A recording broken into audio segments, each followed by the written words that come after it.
Aggressive geographic discourses from New Granada and effective Peruvian presence of Ecuadorian Amazonian territorial claims encourage private nationalistic cartographic responses, such as Villavicencio's 1858 national map of Ecuador. Dedicated to the Ecuadorian youth, his map includes two sets of possible borderline interpretations with New Granada and Peru, according to different geographical authorities, such as Pedro Maldonado and Humboldt, visually showing the territorial extent of equatorial potential sovereignty in the region. As an investor and promoter of the Ecuadorian Amazon known as Oriente, Villavicencio highlights in his map mining and navigation promises as propaganda attraction for national attention to these territories, increasingly exploited by Peruvians. Despite Villavicencio's efforts, Ecuadorian government was ineffective in assuring state control of these territories. It is interesting to note that the map made explicit recognition of Brazilian border claims, perhaps anticipating Brazilian preference for Ecuadorian territorial pretensions over more extensive and effective claims in the region by Peru and Nueva Granada.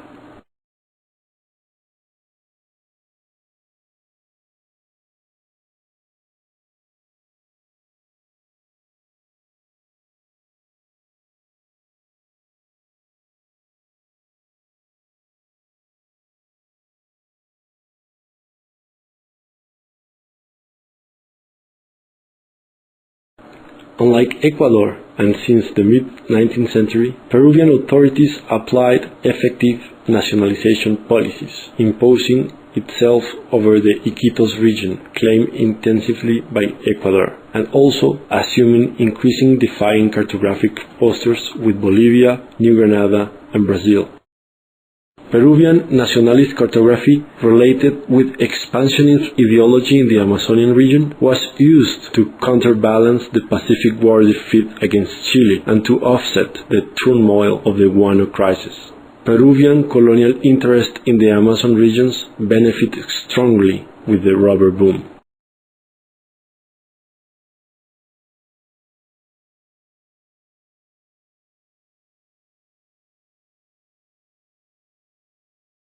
Three.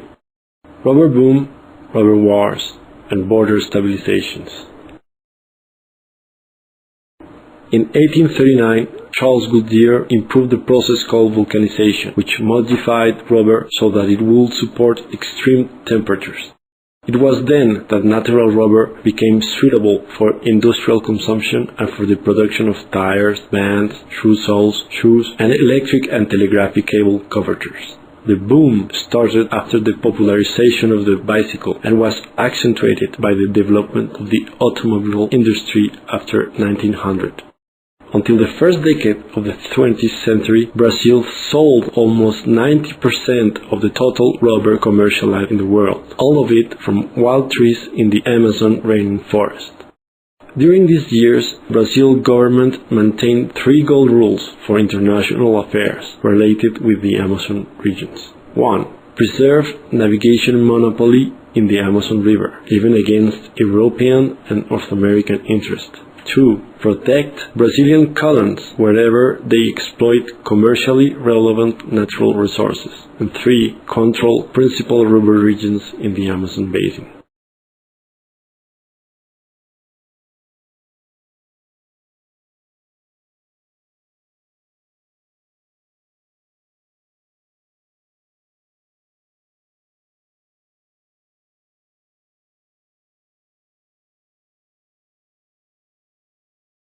Peru and Bolivia compete to secure rubber regions discovered in the late 19th century in the Acre territories, particularly between the Yavari and Madeira rivers, precisely around the previously mentioned unknown territories of the imaginary Madeira-Yavari line. Peru and Bolivia engage in borderline disputes strongly anchored in rubber interests. Brazil's strategy to access the region was first to recognize Bolivian juridical claims in the Acre region to weaken Peruvian interest. In the 1892 map of Brazil, we can see the Acre region presented as a Bolivian territory. In a second moment, Brazil engaged in military struggle to protect Brazilian colonies of the Acre region, arguing lack of effective Bolivian presence and the factual uti possidetis of the Brazilians. The Acre War between Brazil and Bolivia in 1903 mobilized nationalistic ideologies of both sides. The outcome of the war was the Treaty of Petrópolis in the same year, in which Brazil annexed the Acre region, and Bolivian government received a monetary compensation. See the Acre region as a Brazilian territory in the 1908 Brazil national map.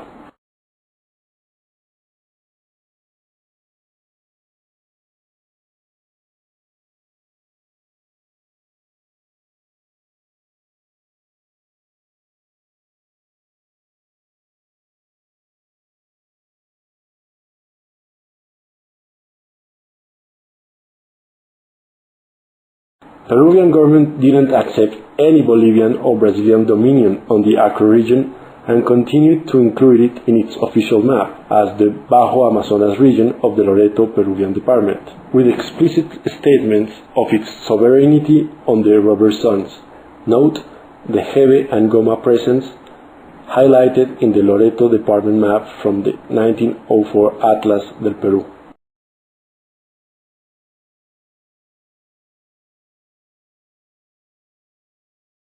The second decade of the 20th century saw the decline of the rubber boom as a consequence of commercial rubber plantations in South Asia, and therefore the intensity of border conflicts started to diminish as well.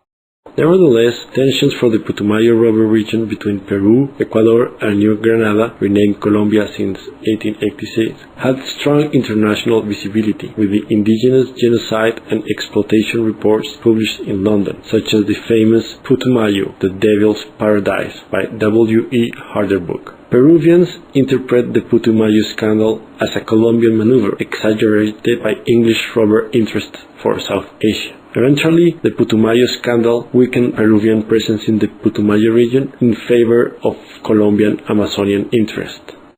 Ecuador and Brazil protested intensely when Peru finally ceded the region to Colombia in the 1920s.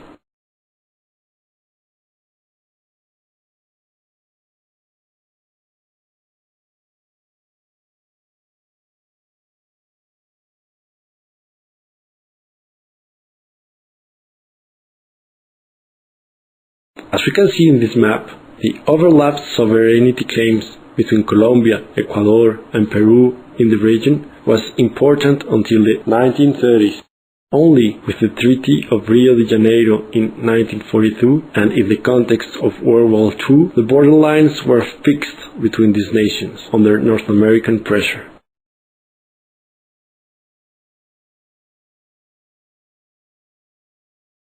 Ecuador, however, was unsatisfied with this treaty until the peace agreement with Peru in 1990.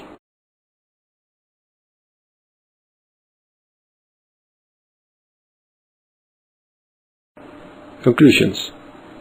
This presentation remembers how much Amazon Indian communities are truly map victims of this story. They suffer hardly not only from the rubber boom exploitation, but in many cases too from the nationalistic cartographic erasure of their territorialities and toponymy. It also shows the relevance to contrast national versions of the history of cartography with wider comparative regional versions of it. Many national cartographic episodes are not understandable from a single national point of view.